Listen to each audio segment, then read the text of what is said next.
പാർട്ടിയെ സംബന്ധിച്ചിടത്തോളം വളരെ പ്രധാനപ്പെട്ട ഒട്ടേറെ സഖാക്കൾ പാർട്ടി ഇപ്പോൾ പുതുതായിട്ട് നടപ്പാക്കുന്ന പ്രായ മാനദണ്ഡം അനുസരിച്ച് അവരുടെ പ്രധാനപ്പെട്ട ചില ഉത്തരവാദിത്വങ്ങളിൽ നിന്നും ഒഴിവായിട്ടുണ്ട്.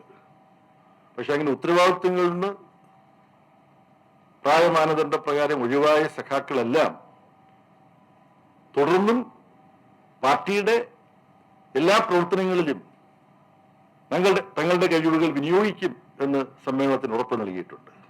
അപ്പൊ അവര് ചില ഉത്തരവാദിത്വ സ്ഥാനങ്ങളിൽ നിന്ന് ഒഴിഞ്ഞിട്ടേ ഉള്ളൂ.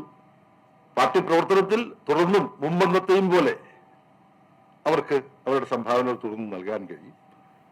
പാർട്ടിക്ക് വലിയ ചില നഷ്ടങ്ങൾ കണ്ണൂർ പാർട്ടി കോൺഗ്രസിന് ശേഷം മധുര പാർട്ടി കോൺഗ്രസിലേക്ക് പോകുമ്പോൾ ഉണ്ടായിട്ടുണ്ട്.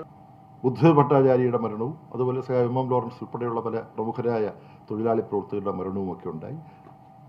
പ്രകൃതിക്ക് മനുഷ്യന്റെ മേലുള്ള വിജയമാണ് ഈ മരണം, നമുക്കാർക്കും ഒഴിവാക്കാൻ കഴിയുന്നതല്ല. അതിനെ അഭിമുഖീകരിച്ചുകൊണ്ട് അവശേഷിക്കുന്ന സഖാക്കൾ തങ്ങളാലായ വിധം ഉത്തരവാദിത്വങ്ങൾ ഏറ്റെടുത്ത് മുന്നോട്ട് നീങ്ങുക മാത്രമാണ് കരണീയമായിട്ടുള്ളത്. ആ നിലയിൽ ഒരു കൂട്ടം പുതിയ സഖാക്കളെ കേന്ദ്ര കമ്മിറ്റിയിൽ ഉൾക്കൊള്ളിച്ചുകൊണ്ട് കേന്ദ്ര കമ്മിറ്റിയിലെ തന്നെ വനിതാ പ്രാതിനിധ്യം ആഗ്രഹിച്ച തോതിൽ വർദ്ധിപ്പിക്കാൻ കഴിഞ്ഞില്ലെങ്കിൽ പോലും സ്ഥാനമൊഴിഞ്ഞ കേന്ദ്ര കമ്മിറ്റിയിൽ 17% പ്രാതിനിധ്യമാണ് വനിതകൾക്കുണ്ടായിരുന്നത്. അതിപ്പോൾ 20% ഉയർത്താൻ കഴിഞ്ഞിട്ടുണ്ട്. അത് വലിയൊരു കാര്യമല്ല.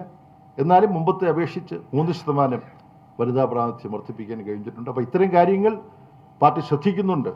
പുതിയ തലമുറയിൽപ്പെട്ട ചെറുപ്പക്കാർ പാർട്ടിയുടെ വിവിധ തലങ്ങളിൽ ഉയർത്തിക്കൊണ്ടുവരാൻ പാർട്ടി ശ്രമിച്ചു വരികയാണ്.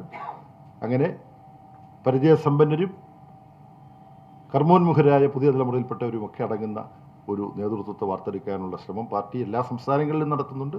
അഖിലേന്ത്യാ തലത്തിലും ഒരു പരിധിവരെ നിർവഹിച്ചിട്ടുണ്ട്.